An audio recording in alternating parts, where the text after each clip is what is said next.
All right, now there are three main ingredients that are essential and needed in all infant formulas: the carbohydrate, or the sugar source, the protein, and the fat. Carbohydrates, or the sugar source, is what we're going to be talking about in this video. Carbohydrates are an important source of energy for growing babies, and they account for 35 to 42% of their daily energy or caloric intake. We'll usually say babies will get an average of 40% of their calories from the carbohydrate. Now, the number one sugar or carbohydrate in breast milk is lactose. It's the number one sugar that's in there. Lactose is not only a good source of energy, but it aids in the absorption of minerals like magnesium, calcium, zinc, and iron. It's also lowest on the glycemic index scale, meaning that it won't increase blood sugar levels nearly as fast as glucose or table sugar does. Lactose is healthier for babies to metabolize and can help maintain stable blood sugars and therefore also insulin levels. All human babies have an enzyme called lactase, which helps them break down lactose and makes it easily digestible. After about 5 years of age, most people, about 75% of the world's population, stop producing the enzyme lactase. Without lactase, they can no longer digest milk proteins, the lactose, and they become lactose intolerant. This is actually the age of biological weaning. We know that if children were left to wean on their own, they would do so sometime between 2.5 to 7 years old, which coincides with the enzyme no longer being produced in the body. So because of this, it is extremely rare for a human baby to be lactose intolerant. That disorder is called galactosemia and is an inherited genetic condition. This hereditary condition is passed from parent to child as an autosomal recessive disorder, which means that both parents need to have that gene trait in their genetic history in order to pass it on to their baby. So 2 copies of a defective gene, one from each parent, has to be present in order for that disease to occur. It only occurs in about 1 of every 40,000 babies. So it's actually really quite rare to have a baby be lactose intolerant because the number one sugar in breast milk is lactose. To replicate the sugar in breast milk, most cow's milk-based formulas will have lactose as the main source of carbohydrate. And when possible, I recommend a lactose-based formula for the majority of babies because most of the time, if an infant is having a reaction to a formula, it's not the carbohydrate or sugar that they are responding to or reacting to, it's the protein. So for most infant formulas, we want lactose as the sugar, as the carbohydrate. We want to be looking for that in the food label because that most closely mimics breast milk, where lactose is the number one sugar. So if a baby is struggling with an infant formula, I would rather have parents be looking at the protein source and switching a formula based on the protein. Now, this video is focusing on the sugar and the lactose, on the different sugars that make up infant formulas. So to learn more about protein, go on to my other video on formula protein. But typically, I'm looking for a lactose-based baby formula. All right. Because formulas without lactose will use other sources of carbohydrates. Both the FDA and the European Commission require that infant formulas provide 40% of their calories from carbohydrates. We know that's what babies need for energy to grow. However, the source of those carbs is up to the manufacturer of the formula.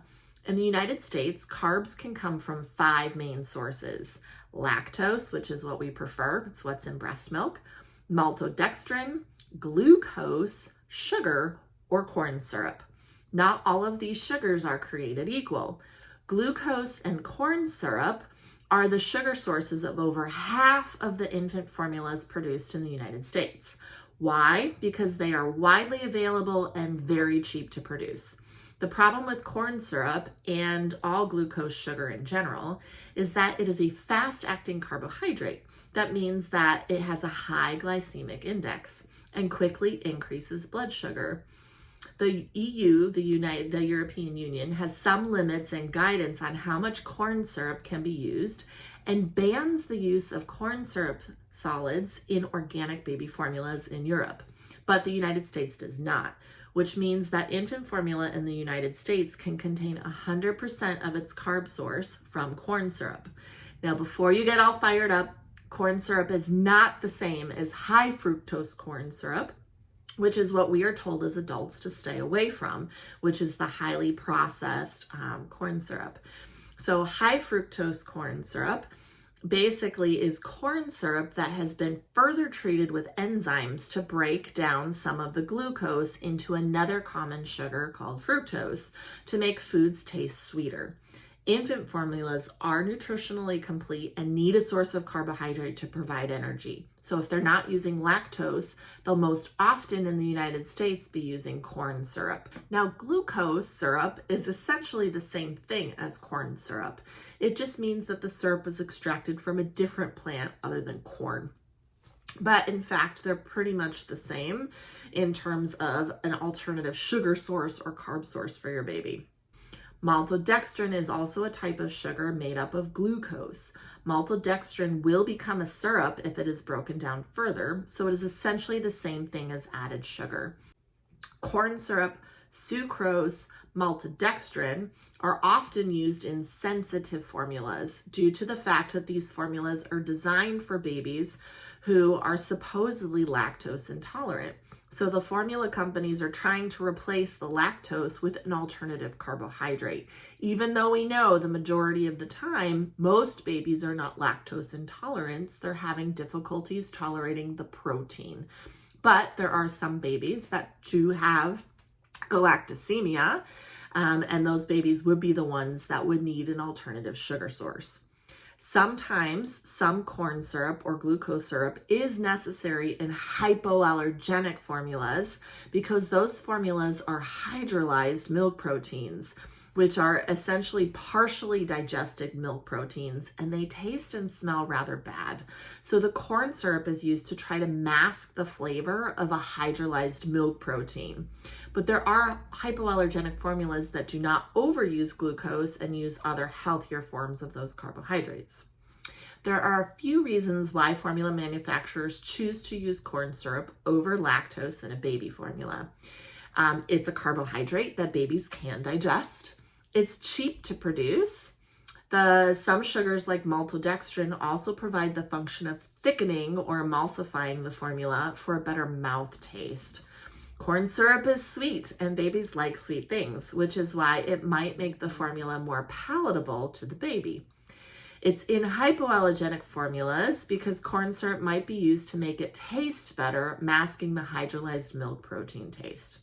So to recap, when choosing a baby formula, lactose is the preferred carb or sugar source for human babies. It's what it most resembles breast milk, where lactose is the number one breast sugar. Prior to switching to a lactose-free version, which will have the sugar source coming usually from corn syrup or maltodextrin or another carb product, we should be switching formulas to a different protein source, and that's what we're going to be discussing in the next video. Being pro-breastfeeding does not mean being anti-formula. As an IBCLC lactation consultant, my job is actually to include education on the safe handling and preparation of infant formulas. I'm not marketing these products, but education is really important to know the types of products and how to prepare them so that you can safely feed your baby. This also includes, in my job title, being able to help families pick an appropriate infant formula that is right for them based on solid evidence-based practice.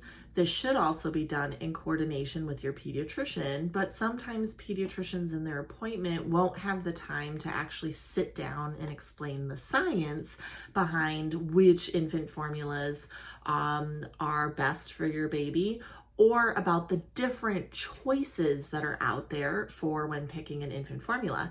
And there are so many products out there, it can be really hard when you're standing in an aisle to decide which is the best infant formula for you and your baby. If there was more education and less demonizing of formula, families would really feel less guilty in the stigma over feeding their babies formula, because formula can be a really good choice and sometimes it's really needed, and we really need to be eliminating the guilt and shame that families are feeling when feeding their babies formula, but then also helping them navigate which formulas are most digested or easily tolerated for their babies.